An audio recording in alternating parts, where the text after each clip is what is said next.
우리에게 주시는 하나님의 말씀은 구약성경 창세기 37장 12절로 28절까지의 말씀입니다. 말씀을 봉독하겠습니다. 그의 형들이 세겜에 가서 아버지의 양떼를 칠 때에 이스라엘 요셉에게 이르되 내 형들이 세겜에서 양을 치지 아니하느냐 너를 그들에게로 보내리라. 요셉이 아버지에게 대답하되 내가 그리하겠나이다.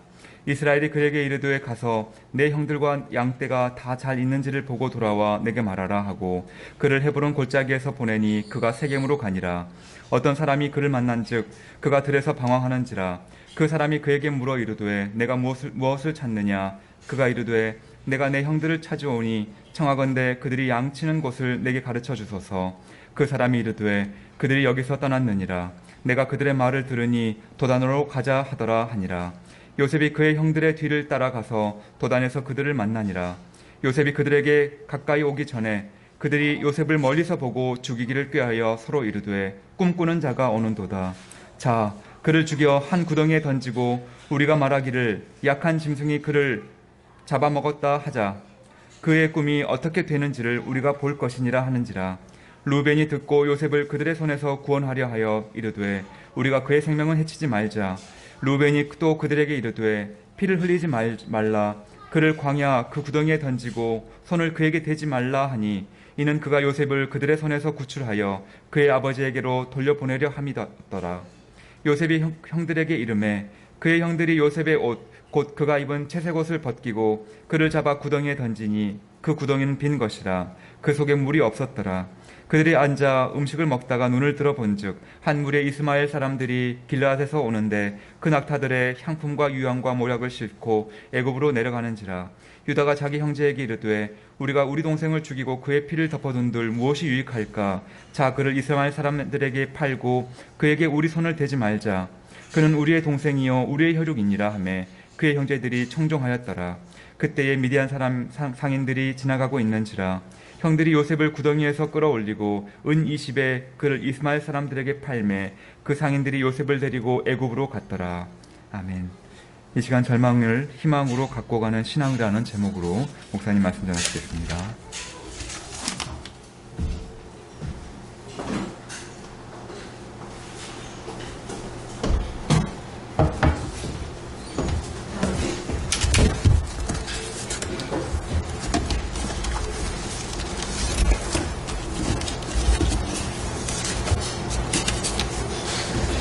네, 오늘은 구약에 있는 말씀인데요.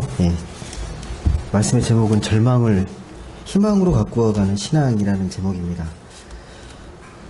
창세기에 있는 말씀은 우리 성경의 첫 앞부분에 있는 말씀이잖아요. 첫 성경인데 그 중에서 창세기 이야기를 쭉 읽어보시면 족장사가 계속 펼쳐지죠. 족장에 대한 이야기. 그러니까 역사로 말하면 시족사회예요. 시족사회. 우리 잘 아는 첫 시족이 누굽니까? 시족사회 대표 아브람, 그리고 이삭, 야곱. 이게 시족사회, 이 족장사 이야기거든요. 근데 이 중에서 성경에서는 아브람하고 야곱은 되게 비중 있게 다룹니다.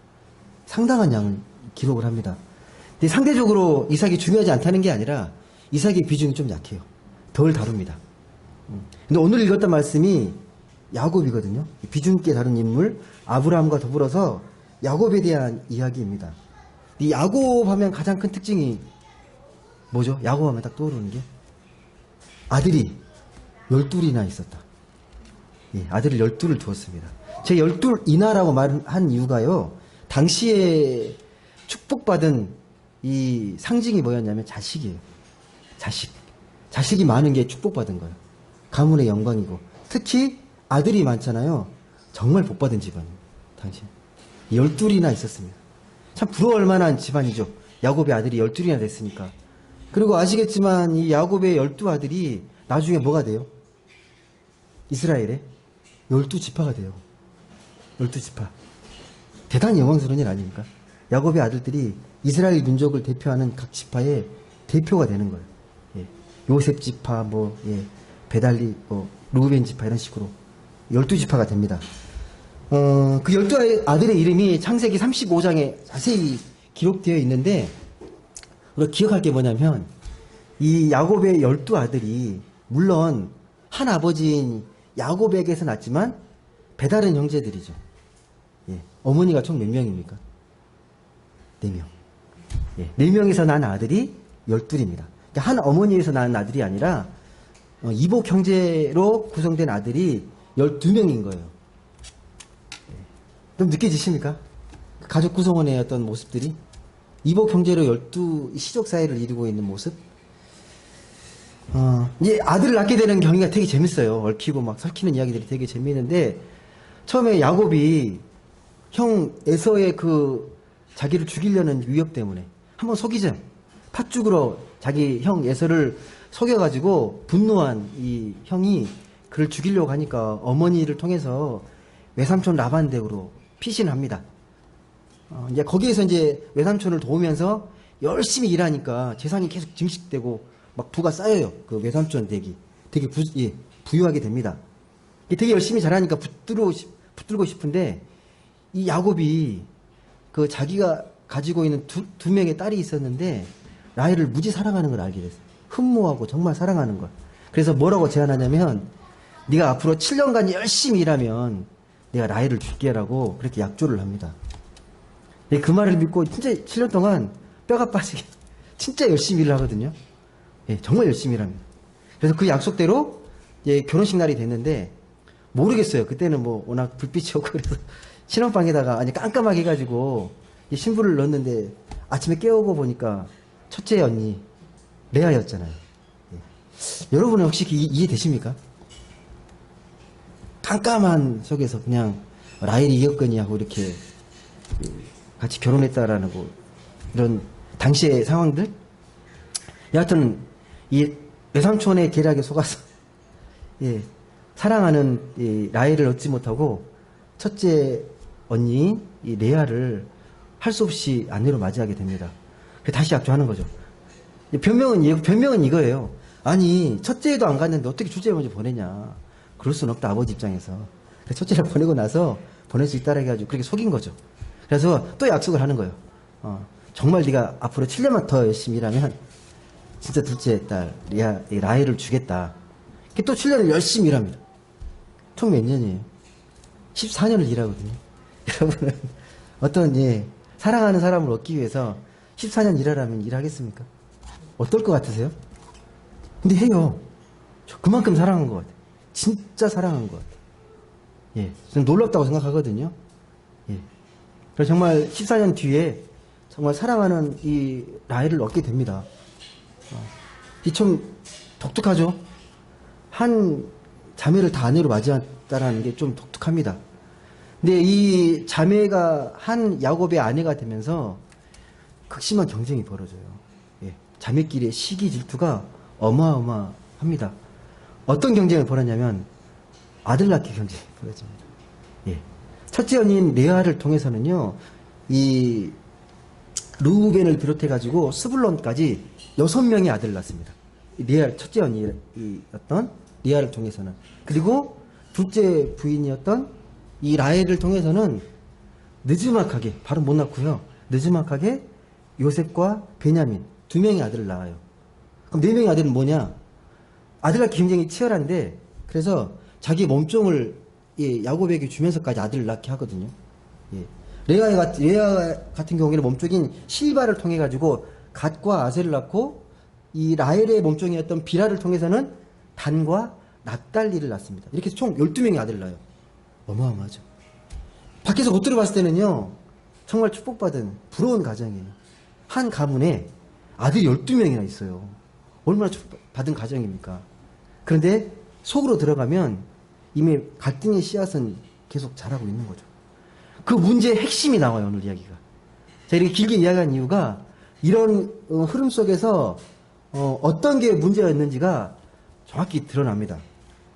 오늘 말씀을 읽어보시면 아시겠지만 야곱은요, 누구를 특별히 사랑합니까? 누구를 편애합니까? 예. 12명의 아들 중에 누구를 가장 사랑합니까? 요셉이에요. 요셉. 요셉을 편애했다고 기록이 되어 있습니다. 왜 편애했는지 아세요? 왜 말씀에도 기록되어 있지만, 요셉은 누구가 낳은 아들이에요? 자기가 사랑하는 라헬이 낳은 아들. 그것도 느지막하게 낳은 아들이었거든요. 늙음막하게. 그래서 더 특별히 사랑했다라고 기록이 되어 있습니다.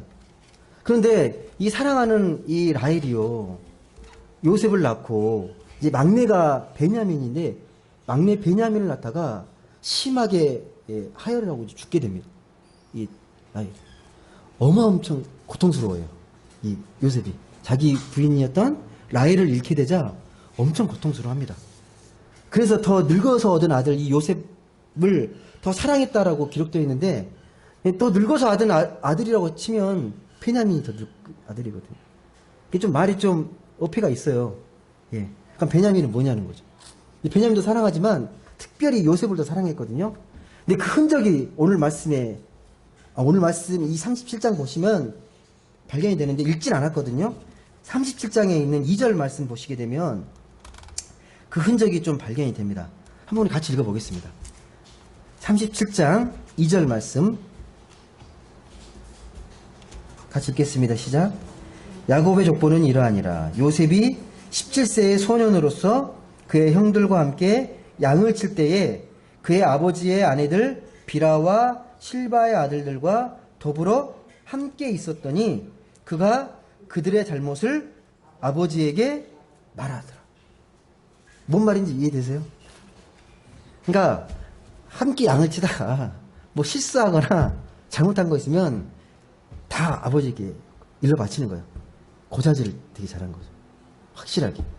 어떤 느낌이 드세요? 이게 요셉과 다른 아들과의 차이가 어떤 느낌입니까? 왠지 관리 감독하는 느낌 안 드세요?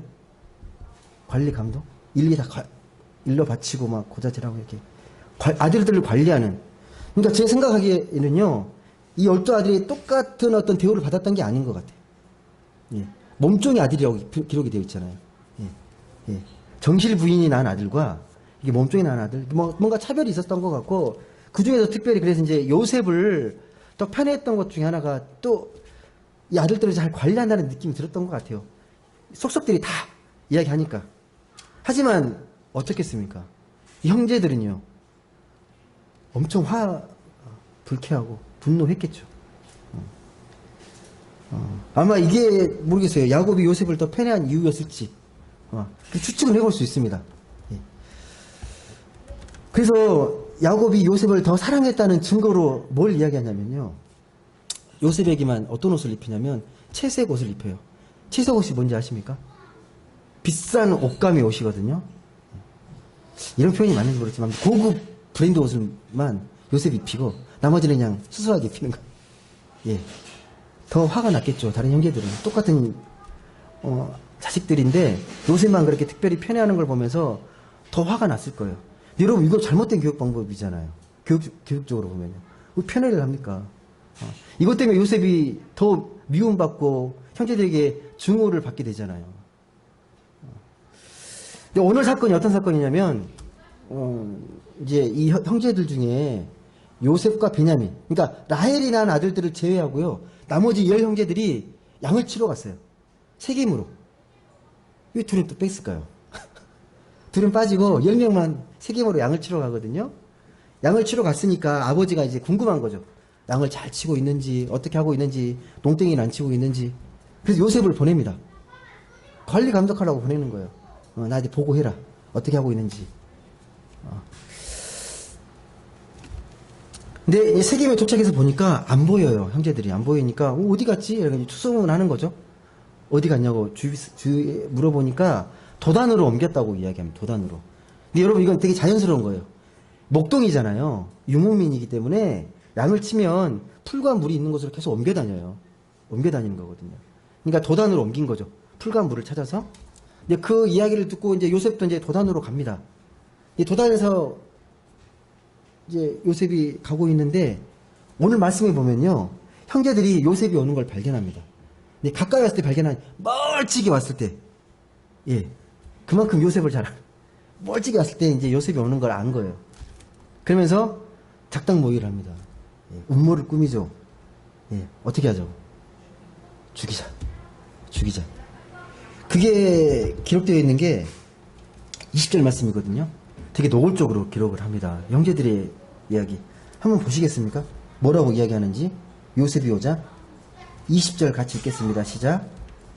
자, 그를 죽여 한 구덩이에 던지고 우리가 말하기를 악한 짐승이 그를 잡아먹었다 하자. 그의 꿈이 어떻게 되는지를 우리가 볼 것이니라 하는지라. 꿈꾸는 자라 그러죠. 별명이 꿈꾸는 자예요. 왜 꿈꾸는 자가 됐냐면 꿈 이야기를 해서 형제들의 마음을 불쾌하게 했거든요. 그 꿈 이야기가 어디에 나와 있습니까? 읽지는 않았는데 5절에서 11절에 기록이 되어 있습니다. 5절에서 11절 말씀. 어떤 꿈이냐면 이런 꿈이에요. 요셉 하루는 이제 꿈을 꾸는데 이 꿈속에서 이 형제들이 다 곡식에 단을 묶고 있었어요. 단을 묶고 있는데 갑자기 이 요셉 자기가 묶고 있던 단은 벌떡 일어서고 나머지 형제들이 묶고 있던 단들은 어떻게 이 요셉이 묶은 단 주위를 둘러서 가지고 절하고 있는 거예요. 뭔 모습인지 알겠죠? 요셉이 우뚝 서고 나머지 형제들이 다 자기에게 숭배하는 모습이죠. 이 꿈이에요. 좋아할 꿈입니까? 되게 자랑스럽게 막 이렇게 당당하게 이야기하는 거죠. 나 이런 꿈을 꿨다. 여러분, 이 형제 여러분들이 저한테 이렇게 곡식단이 절을 하더라. 자랑스럽게 이야기합니다. 또 이야기해요. 이어서 해와 달과 11별.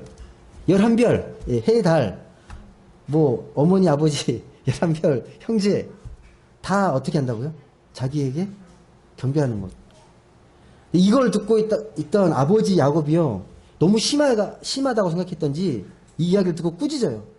뭐라고 얘기하냐면 10절에 보시게 되면 그러면 나와 내 어머니와 내 형들이 참으로 가세 땅에 엎드려가지고 내게 절하겠노. 근데 꾸짖으면서도요.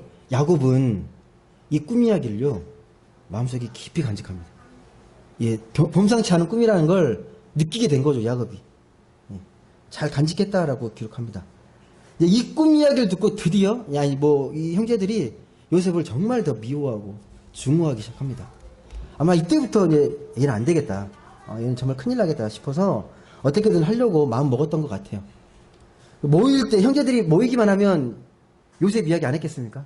이 죽일 놈의 요셉 어떻게 해버릴까 막 복수에 대한 마음이 가득 찼겠죠. 형제들이. 그런 차에 복수할 기회가 없는 거예요. 멀리 떨어진 곳에 요셉 혼자에게 걸어오고 있으니까 돌의 찬스로 잡은 거죠. 속 시원하게 복수할 이 기회로 잡은 거예요. 다 죽이자 이렇게 모의합니다. 그런데 그 중에 맞이였던 처다들이던 그래도 이 루이벤이 이걸 막아서려고 해요. 첫째가 죽이지는 말고 대신 어떻게 하자? 광야에 있는 구덩이에 던져 놓자라고 좀 타협을 합니다. 죽이기는 좀 그러지 않냐. 그러니까 그냥 구덩이에 넣자. 왜 이렇게 제안했냐면 나중에 루벤이 구덩이에서 건져낼 계획을 갖고 있었어요. 던져놓고 나중에 구해주려고. 이렇게 던져놓고요. 그러니까 요셉이 오니까 이제 이 루벤의 말대로 따르기로 해요. 그래서 동생을 이제 설득을 시킨 거죠. 그래서 요셉이 자기들에게 가까이 오자 그를 잡고 옷을 다 벗겨버려요. 채색 옷을 다 벗기고 구덩이에 던져 넣습니다. 던져놓고 형제들이 뭐 하고 있냐면 뭐라고 기록되어 있습니까? 던져놓고 나서 밥을 먹습니다. 밥을 먹어요. 동생을 이제 구덩이에 던져놓고 밥을 먹습니다. 여러분 이 장면이 이제 어떤 장면으로 느껴지십니까? 동생 구덩이에 던져놓고 밥을 먹고 있는 장면? 뭐가 좀 정상적인 장면은 아니잖아요. 아마도 제 생각에는 물론 이복 형제고 배다른 형제지만 그래도 혈육이잖아요. 그러니까 이렇게 마음이 편치는 않았을 거예요. 이제 우리가 죽이자고는 했지만 밥을 먹으면서도 죽이는 것까지 너무 심하지 않을까라고 생각하지 않았을까. 그런 생각이 들거든요. 그리고 만약에 정말 요셉을 죽게 되면 좀 심각한 일이 벌어집니다. 이게 죽여놓고 들짐승이 잡아먹었다 말하는 걸 아버지가 쉽게 속을까? 그리고 만약에 죽었다고 믿게 되면 아버지에게 상심과 낙심 이걸 어떻게 형제들이 견딜 수 있을까? 여하튼간에 그래도 루이벤이 이렇게 나선 거 보면 첫 아들로서의 책임감도 있지만 좀 더 그래도 감정에 휩싸이지 않고 좀 더 이렇게 중립적으로 뭔가를 하려고 했지 않았을까라고 생각을 해보게 돼요. 이런 모습들을 통해서. 근데 이 성경 말씀 보면요. 제가 이렇게 이야기는 했지만 제가 말한 거에 대한 관심은 없어요. 되게 어떻게 이 사건이 진행되고 있는지 어떻게 흘러가고 있는지 되게 나이브하게 건조하게 써간 그런 심리 상태를 묘사하진 않아요. 왜? 거기에 관심 없어요. 형제들의 이야기가 어떻게 내막이 흘러가는지 그건 관심이 없고 어떻게 진행되는지만 간략하게 그냥 건조하게 써내려갑니다. 이러던 차에 어떤 일이 벌어지냐면 이스마엘 상인들이 지나가는 거예요. 상인들이 여기 동생을 가둬두고 밥을 먹고 있는데 이스마엘 상인들이 지나갑니다. 이 상인들은 우리가 잘 아는 그 길르앗에서 애굽으로 이렇게 무역상을 하는 사람이거든요. 뭐 향품, 모략 이런 것들 팔러 나가는 그런 이스마엘 상인이었는데 이 상인이 지나가자 유다가 얼른 나서가지고 이렇게 제안하는 거예요. 야야, 우리가 요새 죽여서 무슨 뭐 부귀영화를 보겠냐. 차라리 그냥 죽이지는 말고 노예로 팔자. 상인에게 팔아서 차라리 그렇게 하는 것이 낫겠다. 근데 그 말에 또 다 동의를 해요. 그러니까 죽이자고 음모는 짰지만 죽이기가 다 힘들었던 것 같아요. 그러니까 그 말에 다 동의하는 거죠. 아 그래. 뭐 그래도 아무리 미워도 혈육인데 죽이기가 좀 그렇고 그냥 노예로 팔자. 그래서 이스마엘 상인한테 이게 흥정하고 나서 은 20에 팔아요. 은 20에. 근데 이 순간에 보면 이 요셉을 팔았던 순간에 루벤이 없었던 것 같아요. 루벤이 있었으면 못 팔았을 것 같아요. 왜 그걸 어떻게 알 수 있냐면 나중에 29절에 루벤이 요셉이 없는 걸 보고 망연자실하거든요. 없을 때 판 거예요. 자리를 비웠을 때. 만약에 루벤이 있었으면 못 팔게 했을 것 같아요. 예. 여하튼 간에 일은 다 벌어졌죠. 이제 팔아버렸으니까 이제 형제들이 어떻게 할까 이제 고민하다가 그 벗겼던 채색 옷에 염소피를 묻혀요. 염소피를. 잡아먹힌 것처럼 하려고. 그래서 그 옷을 가지고 아버지에게 갖다 드리는 거죠. 예. 이 요셉의 옷을 보고 야곱이 어떤 반응을 보입니까? 한번 33절에서 35절에 그 아버지의 심령이 되게 적나라하게 표현되거든요. 한번 보시겠습니까? 33절에서 35절까지 말씀 한번 같이 보겠습니다. 같이 읽겠습니다. 시작. 아버지가 그것을 알아보고 이르되 내 아들의 옷이라 악한 짐승이 그를 잡아먹었도다. 요셉이 분명히 찢겼도다 하고 자기 옷을 찢고 굵은 배로 허리를 묶고 오래도록 그의 아들을 위하여 애통하니 그의 모든 자녀가 위로하되 그가 그 위로를 받지 아니하여 이르되 내가 슬퍼하며 수월로 내려가 아들에게로 가리라 하고 그의 아버지가 그를 위하여 울었더라. 이 아버지의 심정이 느껴지십니까? 자식을 잃은 아버지의 심정? 보통 자식을 잃은 고통을 우리가 참척의 고통이라고 하거든요. 참척, 한자로 참척은 가장 극심한 참혹스러운 고통을 말할 때 참척이라고 말하거든요. 그러니까 심장이 찢기는 고통을 이야기합니다. 가장 심한 고통이 참척의 고통이라고 이야기합니다. 그러니까 보통 아버지가 이제 부모가 죽게 되면 땅에 묻지만 자식이 먼저 죽게 되면 가슴에 묻는다고 하잖아요. 그 심정인데 그 애절한 심정. 특히나 가장 사랑했고 가장 사랑한 아내가 낳았던 아들이 죽었기 때문에 거의 망연자실하고 슬퍼하며 애통해합니다. 식음을 전폐하고 이 말은요 어떤 말이냐면 나는 죽은 거랑 똑같다는 말이에요. 수월로 내려가겠다는 말은요 나는 이미 죽은 거나 진비 없다. 나 위로하지 말아라. 더 이상 희망도 없다. 라는 심정이거든요. 예, 가장 사랑하는 아들을 잃었잖아요. 가장 사랑하는 아들. 근데 아무튼 오늘 말씀에 이제 끝절 우리가 읽었던 28절 말씀을 보게 되면요 어떻게 이야기를 마무리 짓냐면 제가 읽어드릴게요. 그때에 미디안 사람 상인들이 지나가고 있는지라 형들이 요셉을 구덩이에서 끌어올리고 은 20의 그를 이스마엘 사람들에게 팔매 그 상인들이 요셉을 데리고 어디로 갔더라? 애굽으로 갔더라. 왜 이걸 기록했을까요? 그러니까 잡혀갔다로 끝내지 않고 애굽으로 갔다는 걸 암시하면서 말씀을 마무리 짓습니다. 한 번 더 반복돼요. 이 창세기 37장 30 마지막 6절 끝절을 보면 또 이렇게 기록이 됩니다.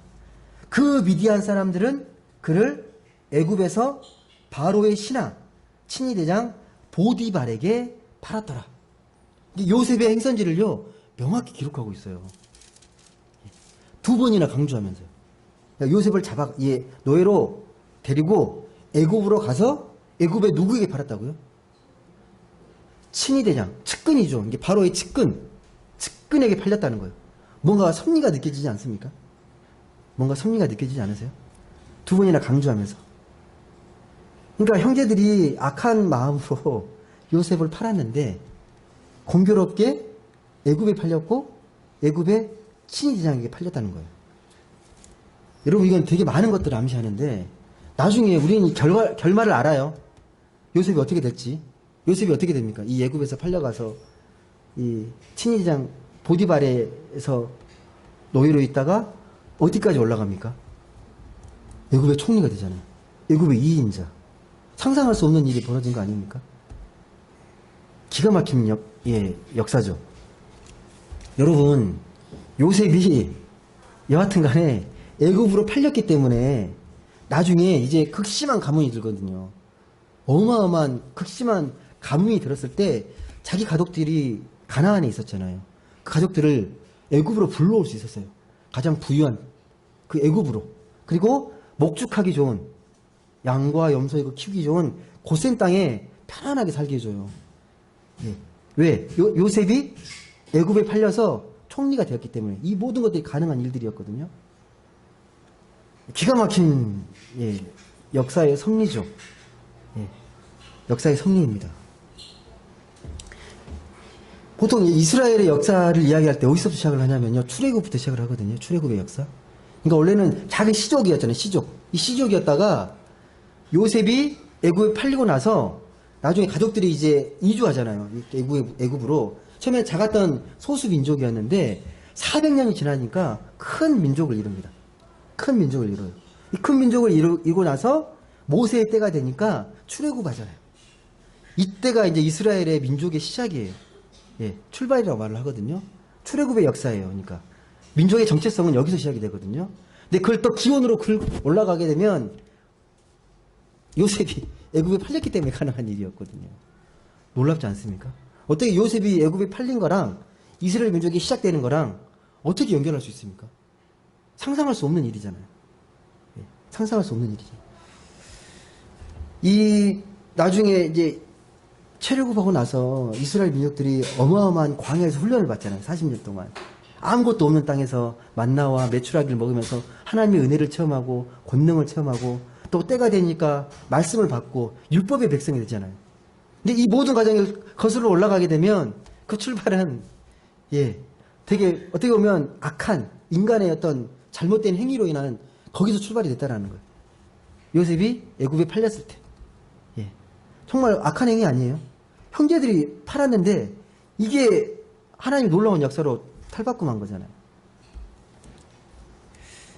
여러분 역사에 가정은 없는데 한번 생각해 보십시다.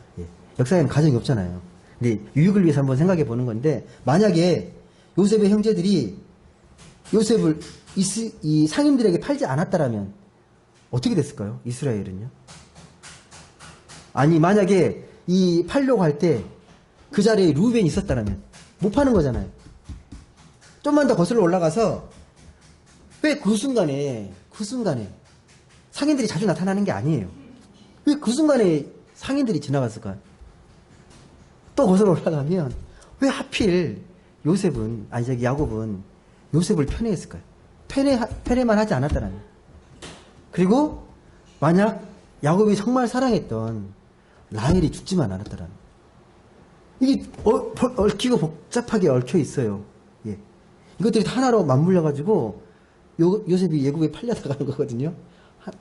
하나하나 실 하나 우리가 깨매듯이 하나도 빠짐없이 촘촘하게 진행되면서 요셉이 애굽에 팔리고 총리가 되고 민족을 구원해내고 놀라운 역사가 펼쳐지거든요. 우리 인간의 머리로는 상상할 수 없는 거예요. 계획할 수 없는 일입니다. 다시 말씀드리지만 그래서 성경은요. 이 평범한 이야기예요. 어떻게 보면 한 가정의 평범한 이야기인데 이야기 자체에 관심이 있는 게 아니에요. 그 이야기를 통해서 그 이면 속에 하나님이 어떻게 역사하고 계신지, 하나님이 얼마나 놀랍게 지혜롭게 역사하고 계신지를 깨닫길 원하시는 거예요. 별거 아닌 이야기인데, 평범한 이야기인데 이 이야기를 통해서 하나님이 어떻게 역사하고 계신지를 깨닫길 원하신다는 겁니다. 여러분, 이 창세기, 이 요셉의 이야기가 어떤 이야기랑 많이 닮아 있습니다. 혹시 눈치를 채셨는지 모르겠지만 요셉의 이 순환사를 보시게 되면 누구랑 좀 이야기 닮지 않으셨어요? 딱 떠오르는 사람이 없습니까? 요셉의 그런 기구한 어떤 운명과 뭔가 좀 매칭이 되는 사람이 없습니까? 예수님하고 비슷해요. 예수님의 스토리하고요. 신학적으로 이걸 예수의 모형이라고 하거든요. 요셉의 이야기를요. 왜 그러냐면 스토리가 좀 이야기가 좀 비슷한데 이 요셉이 이 상인들에게 얼마에 팔립니까? 은 20에 팔리잖아요. 예수님은요? 은 30에 팔려요. 가치를 말하는 게 아니라 팔려나갔다는 것. 그리고 예수님도 그렇고 요셉도 그렇고요. 형들에게 잡혔을 때 막 적극적으로 저항하거나 뭐 반항하는 모습들이 안 느껴져요. 되게 차분하게 느껴지거든요. 우리가 생각할 때는 되게 억울하고 그러니까 뭔가 이렇게 뭐 적극적으로 방어할 것 같고 그럴 것 같은데 아니에요. 침묵하고 저항하지 않습니다. 요셉의 모습을 통해서. 예수님도 그랬거든요. 예수님도 이 잡혔을 때에 이 로마 총독 앞에 서 있고 한 번은 이 유대 사회의 최고의 권력의 상징이었던 사내들인 공회 거기에 섰을 때도 저항하지 않습니다. 침묵해요. 그냥 받아들이세요. 그래서 복음서에 이 모습을 어떻게 표현하냐면 마치 예수님의 모습이 도살장에 끌려가는 어린 양 같다라고 표현합니다. 아무런 저항하지 않습니다. 하나님의 아들이신데. 하나님의 아들이신데. 요셉도 여러분 엄청 지혜로운 사람이에요. 어마어마하게 지혜로운 사람이에요. 그냥 총리가 된 게 아니에요. 예, 하나님의 지혜가 있었고 꿈을 꾼 것도 그냥 꾸는 게 아니잖아요. 당시에 꿈을 꾼 자가 가장 지혜로운 자예요. 꿈을 잘 꾸고 잘 풀어내는 해몽하는 사람이 가장 지혜로운 사람이었어요. 나중에 요셉이 총리가 됐을 때 총리된 결정적인 계기가 바로 왕의 꿈을 풀어가지고 총리가 된 거잖아요. 아무도 못 풀었을 때. 정말 지혜로운 사람이에요. 그런데 침묵합니다. 그래서 한 가정사로 보게 되면 정말 비극적이고 폭력적인 이야기잖아요. 비극적인 이야기 아니에요? 형제를 잡아가지고 팔아버렸는데 근데 그렇게 안 느껴진다는 거예요. 이 이야기가. 근데 그 이야기의 그 원인이, 그 근본적인 그 이유가 요셉이 저항하지 않고 침묵했다는 거예요. 근데 예수님도 그랬다는 거죠. 예수님도. 잡혀가시던 날 밤에 막 뭐 권능을 행해서 막 쓸어버리고 하지 않고 침묵하시고 저항하지 않았다는 거예요. 이게 놀라운 또 하나님의 이야기인데 그래서 하나님의 역사, 하나님의 그런 그 구속사를 이야기할 때 그걸 섭리라고 말을 해요. 섭리. 또 역사가 결정되겠다는 그 결정론적 역사관이 아니라 열려있다. 역사의 주권은 하나님에게 있다고 고백합니다. 그러니까 만약에 우리가 이미 역사가 예정되었다고 생각하게 되면요. 숙명론에 빠져요. 뭘 하든지 상관없잖아요. 이미 결정되어 있는데 우리가 뭐 열심히 살 필요가 있습니까? 그런 역사관이 윤회적인 역사관이고 그렇잖아요. 이미 내 운명은 과거의 어떤 업과 그런 모습들로 인해서 나타난 결과이기 때문에 열심히 살 필요가 없어요. 근데 하나님의 역사는 열려있는 역사인데 그 역사의 순간에 하나님이 개입하셔서 선하게 이끄신다는 거예요. 우리가 어떤 선택을 하든지 간에 하나님께서 그걸 통해서 선하게 역사하신다. 근데 이런 의문은 들어요. 여러분 그냥 분명히 요셉의 형제들이 요셉을 판 건 악한 거예요. 선한 행위가 아니에요. 그럼 이것도 하나님의 뭐 섭리고 다 역사냐. 그렇게 생각하시죠. 악한 행위이기 때문에. 근데 하나님께서 이런 것들은요, 부분적으로 허용하시는 악이라고 하는데, 뭐 평생도록 하는 게 아니라, 인간의 잘못된 선택으로 악이 행해졌더라도, 이걸 통해서 하나님은 하나님의 역사를 써 내려가신다는 거예요. 공의롭게 바꿔 나가신다는 거예요. 그게 하나님의 역사거든요. 하나님의 섭리고, 자연에서는 우연을 자꾸 이야기하잖아요. 우연. 우연이야. 이것도 우연이지. 당연히 우연이지. 그렇게 풀면 간단하잖아요. 근데 믿음의 눈으로 보게 되면 하나님의 놀라운 섭리라는 거예요. 영적인 안목으로 보게 되면. 요즘 시대를, 요즘 시대의 가치관을 보게 되면요. 워낙 과학이 또 인공지능이 발달하다 보니까 어떤 생각까지 미치게 됐냐면, 그 알파고 있잖아요, 알파고. 알파고로 상징하는 인공지능. 그 인공지능의 데이터만 정확히 입력하면, 모든 데이터를 정확히 입력하면 미래를 예측할 수 있다라고 생각하는 것까지 지금 나아가고 있거든요. 여러분 어떻게 생각하세요? 미래가 예측 가능할까요? 모든 정보와 데이터를 다 입력하게 되면 인공지능의 미래를 정확하게 예측하는 게 가능할까요? 저는 불가능하다고 생각합니다.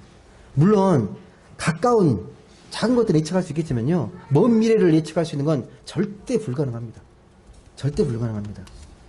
요즘 그래서 그 우리 역사관이 과학이 발달하면 발달할수록 기계론적인 역사관이 발달해요. 결정되어 있다. 그래서 유전자도 있잖아요. 우리 유전자 공학이 계속 발달하다 보니까 어떤 생각이 미치게 되냐면 앞으로 태어날 아이들은 빼어난 유전자, 그 DNA를 가진 아이들만 태어나게 해서 이 시대가 더 단단해질 것이다. 더 좋아질 것이다. 여러분 동의하십니까? 그런 아이들만 태어나면 이 세상이 행복할까요? 어떠세요, 여러분? 하나님은 세상을 그렇게 만들지 않으셨거든요. 다양성 속에서 아름답게 만드셨거든요. 다양하게 지으셨어요. 똑같으면 하나도 재미없어요, 여러분. 막말로 여러분, 우리가 다, 이게 좀 비유가 좀 그렇대.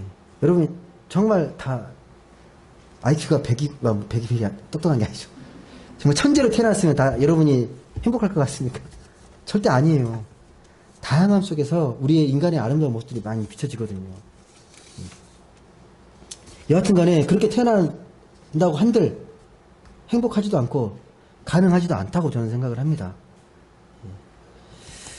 한번 여러분의 개인의 삶도 한번 생각해 보십시오. 여러분의 개인적인 삶도 한번. 저는 어렸을 때 가끔 그런 생각을 한 적이 있는데, 부모에게 혼나거나 부모가 좀 마음에 안 들 때, 다른 부모 밑에서 태어났으면 훌륭하게 살았다. 그런 생각을 혹시 해보신 적 있으십니까? 예. 아니면 그런 거 있잖아요. 우리 부모님이 다른 사람 만나서 결혼했으면 나는 없었을 텐데, 예. 다 그런 것들, 이게 우연이라고 말하는 것들. 우리가 태어난 것들이 보면, 그런 우연과 우연이 어마하게 쌓여서 이렇게 된 거잖아요. 요셉이 마치 애굽에 팔린 것이 모든 복잡한 이 얽혀있는 것들이 이어져가지고 팔렸던 것처럼 우리가 태어나고 살아가는 삶의 이런 과정과 관계들도 이런 우연이 쌓인 거잖아요. 우연. 여러분과 우리의 만남도 우연 아니에요? 어떻게 이렇게 만날 거라 상상하셨습니까? 이 수십억의 인구가 살아가는 이 인구 속에서 어떻게 이렇게 만날 수 있죠? 여러분 그걸 설명할 수 있으십니까? 요셉도 아마 그랬을 거예요. 요셉도 자기의 형제들이 자기를 팔 거라고 상상도 못했을 거예요. 자기 아마 그런 계획이 없었을걸요? 자기 인생 계획에는 자기가 팔릴 거라는 생각이 아예 없었을 겁니다. 아버지 사랑을 독차지하고, 내가 좀만 이제 잘하면 아버지의 재산을 다 물려받고 내가 떵떵거리면 살 수 있고, 그렇게 생각하지 않았겠습니까? 근데 어느 순간에 상상도 못했는데 형제들이 자기를 팔고 노예가 되어버렸어요. 이것처럼 낙심되는 절망적인 상황이 어디 있습니까? 다 포기하고 싶을걸요?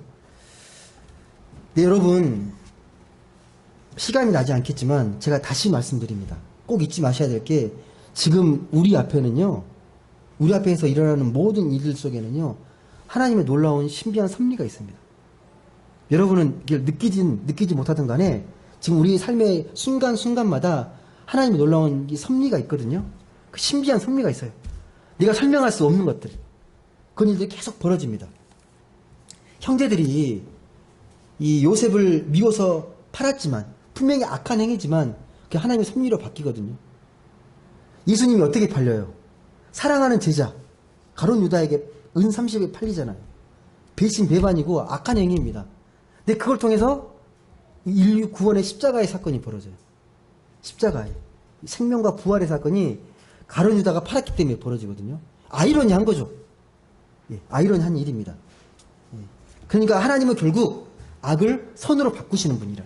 악을 선으로. 이런 비슷한 일들이 우리 삶 속에 계속 벌어질걸요. 되게 이해 안 되고 되게 악한 행위로 도저히 이해할 수 없는데 나중에 선하게 바뀌어 있는 것들을 우리가 많이 느끼게 됩니다. 살아가면 살아갈수록. 그래서 이것을 여러 신학자들이 이야기를 하는데, 이런 현상들에 대해서 20세기 가장 위대한 신학자라고 말하는 칼 바르트라는 신학자가 이것을 그 오케스트라 연주에 비유해요. 이 삶 자체를 오케스트라 연주인데 연주하면 부분적으로 불협화음이 일어나는 거 아세요? 부분적으로는. 근데 전체 교향악을 보면 완성된 곡이에요. 되게 조화로워요. 부분적으로는 불협화음인데 전체적으로는 조화로운 거예요. 예. 이걸 이렇게 표현합니다. 그러니까 우리가 볼 때는 모순이 벌어지고 악하고 하나님이 살아계시는데 왜 이런 일이 벌어질까? 막 이런 일들이 벌어지는데 하나님 전체 역사에서 보게 되면 선하게 바뀌어가고 있다는 거예요. 여러분, 하나님의 섭리는 한편으로는 정말 신비롭지만 그럼에도 불구하고 우리는 그 섭리 안 속에 있잖아요. 그러니까 답답해요. 그걸 우리가 결과를 알지 못하기 때문에 되게 힘들고 괴로울 수 있습니다. 분명히 하나님의 뜻이 있겠지라고 생각하지만 그 섭리의 과정 속에 있으면서 되게 힘들고 괴롭습니다. 요셉은 안 그렇겠습니까? 팔리면서 망연자실, 실망하고 인생 다 포기하고 싶었을 텐데 나중에 그 요셉의 이야기를 보면요, 끝까지 하나님 붙잡잖아요. 나를 향한 놀라운 계획이 있을 거다. 날 이렇게 하나님 버려두지 않을 거다. 그런 믿음에 굳고한 확신 있는 믿음이 있잖아요. 뭔진 모르지만 하나님 반드시 나를 쓰실 것이다. 그 믿음을 갖고 끝까지 포기하지 않고 꿈을 향해 나아갑니다. 여러분, 그래서 우리가 이런 하나님의 섭리를 한다면 우리는 어떻게 살아가는 게 진짜 지혜로운 신앙이니까요. 이런 하나님의 섭리를 한다면 우리가 일상에서 어떤 삶으로 살아가는 게 가장 바람직한 모습일까요? 뭐 하나님께서 내가 어떤 행동을 하든지 간에 뭐 선하게 이끄실 거니까 막 살면 될까요? 막 재밌게만 살면 되지 뭐. 이건 세상 사람들이 말하는 거고 우리는 믿는 사람이니까 그렇게 보시면 안 되고 좀 믿음의 눈으로, 복음의 눈으로 보셔야 됩니다. 첫 번째가 뭐냐면 우리가 이 역사를 좌지우지를 할 수는 없어요. 우리 인간의 그 능력 바뀝니다. 하지만 매 순간순간마다 하나님이 나를 선한 도구로 쓰실 것이다. 그 믿음을 갖고 매 순간 최선을 다하는 건 매우 중요한 겁니다. 하나님은 지금도 그런 사람을 찾고 계시고 그런 사람을 통해서 역사하고 계십니다. 지금도 찾고 계세요. 이왕이면 하나님의 역사를 써내려가는데 좀 마음의 준비가 되어 있고 최선을 다하려는 사람, 선한 도구를 찾고 계신다는 겁니다. 두 번째는 정말 더 중요한 건데요. 저는 여기에서 믿는 사람과 믿지 않은 사람들이 좀 판별이 된다고 생각해요. 말로는 우리가 하나님 믿는다고 하는데 믿지 않은 사람들이 봤을 때 대단하게 보는 것, 내 자신의 삶에 대해서 긍정하는 태도. 누구나 힘들 때 힘들어할 수 있고 괴로울 때 괴로워할 수 있고 고통스러울 때 고통스러워하거든요. 그 감정을 느끼지 말라는 게 아니라 느끼지만 내 인생의 선택이 뭐냐는 거죠. 그 순간에 하나님을 긍정적으로 바라보고 나를 선하게 이끄실 하나님을 바라보는 긍정적인 태도, 요셉과 같은 마음이 필요하다는 거죠. 당장은 답답하고 괴로움 때문에 힘들지만 믿지 않는 사람들이 봤을 때 똑같이 힘든데 이 사람은 뭔가 다른 것 같아. 뭔가 그래도 희망이 있는 것 같고 뭔가 막 눈빛에 그 살아있는 어떤 빛이 느껴지고 뭔가 다르게 느껴지고 쟤는 왜 이렇게 힘든데 저렇게 밝은 모습을 유지할 수 있지? 어떻게 저렇게 또 희망하고 살아갈 수 있지? 거기에서 우리의 능력이 발휘되는 거 아닌가요? 요셉처럼? 여러분, 예수님의 죽음을 잘 생각해 보십시오. 예수님의 그 십자가의 죽음. 그냥 인간적인 눈으로 봤을 때 어떤 모습입니까? 정말 참혹하고 가장 비참한, 가장 그 정치형이잖아요. 가장 고통스러운 죽음, 가장 저주스러운 죽음이었잖아. 이보다도 더 심한 인간적인 결말이 어디 있어요? 요셉은요. 네.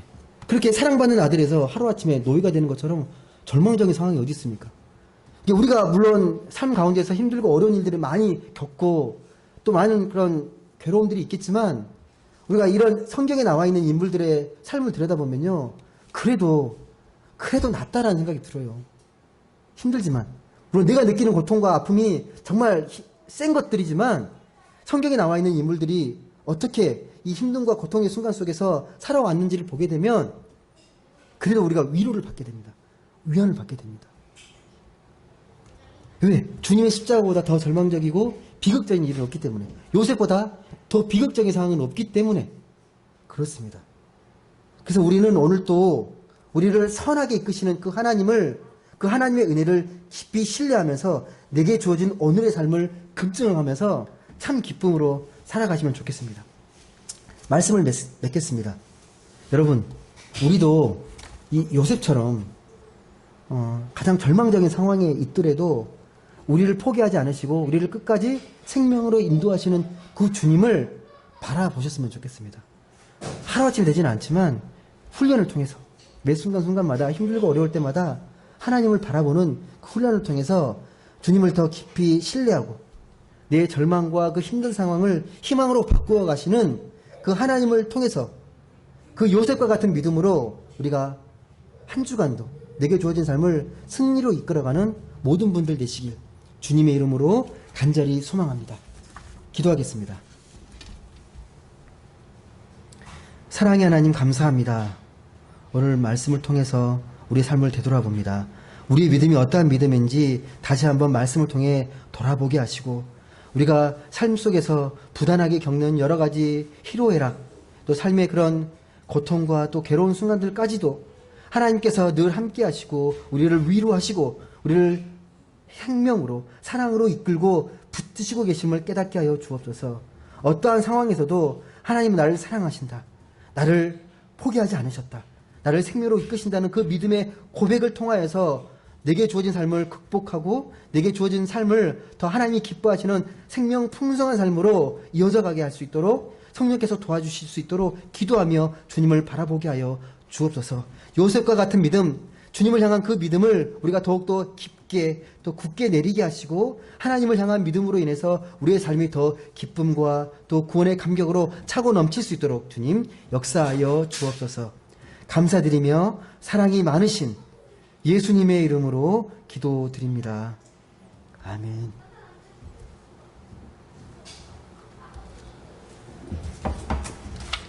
찬송가 406장 다 같이 찬송하시겠습니다.